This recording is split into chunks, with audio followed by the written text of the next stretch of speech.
I don't go to the gynecologist. I can't even say the word vagina without feeling like I'm standing at a podium completely naked. Sitting in a paper gown at the gynecologist's office waiting for the doctor is the worst 10 minutes of a woman's life. But the last time I went, I found out that while all my friends were off becoming teachers and having babies, I was growing something else in my tilted uterus, a 9-centimeter fibroid tumor. The doctor diagnosed me as nonchalantly as ordering Chinese takeout.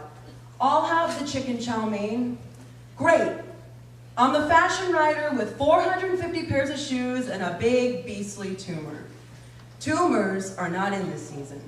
Women don't get surprise parties and presents for growing fibroids in their uteruses. I feel like a failure who let my ovaries down by never even trying to put a bun in the oven.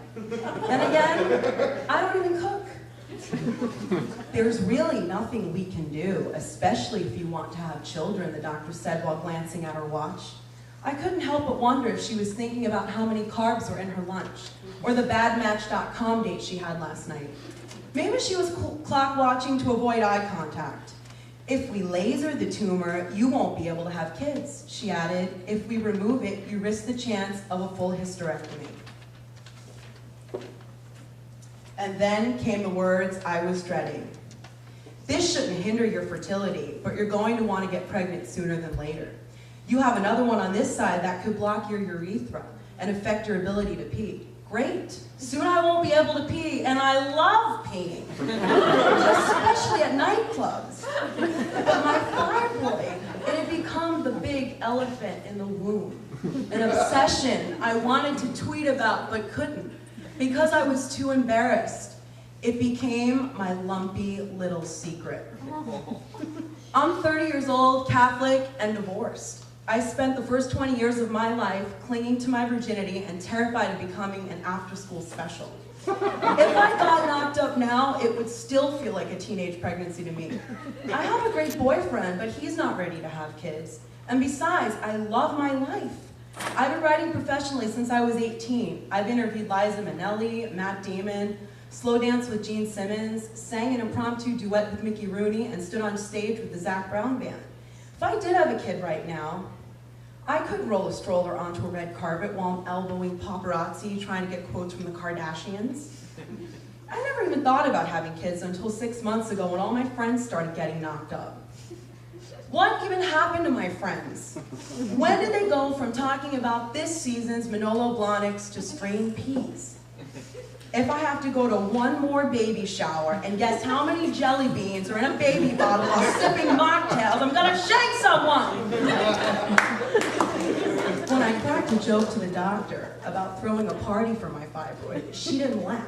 Did my drinking cause this? I asked the doctor. I go to a lot of parties. I read on Google that women who drank beer were twice as likely to have fibroids. The doctor grabbed her clipboard and finally made eye contact. No way. I've never even had a beer and I have fibroids. It's caused by excess estrogen. A wave of relief washed over me. Thank God it's not my fault. Still, telling my loud Italian family about my big, fat, fabulous fibroid wasn't going to be easy. I know my aunt was just trying to help when she said in her Long Island accent, "You could always get a donut.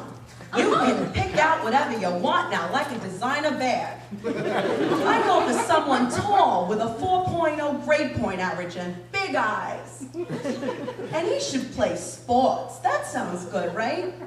Wait, slow down a minute while I flush the rest of my dreams down the toilet.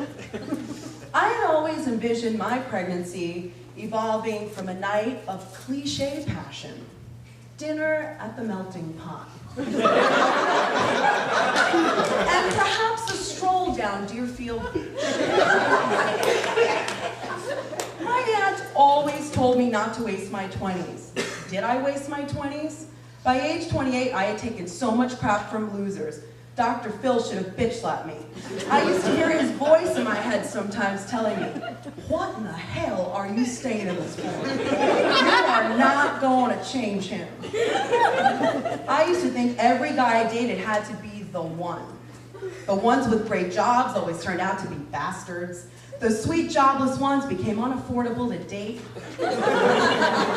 Regardless, it didn't change the fact that I had fibroids and a story on Miami rapper Pitbull due by morning.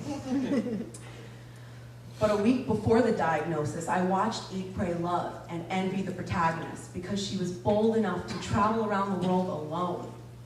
While it would be exhilarating to hop a flight to Rome, I don't have the resources to travel further than Orlando. My soul-searching globetrot was going to have to be done for $99 on a weekend in Epcot.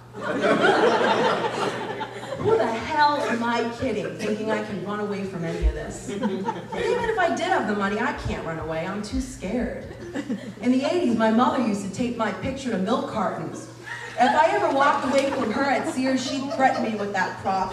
Do you want to end up on this milk carton? They'll put a rag over your mouth, soaked in chloroform, and throw you in a white van headed to God knows where. And she's in the back.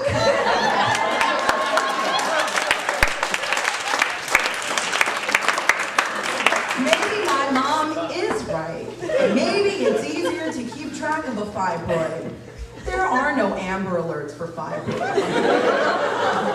For about a week, all I thought about was my fibroid.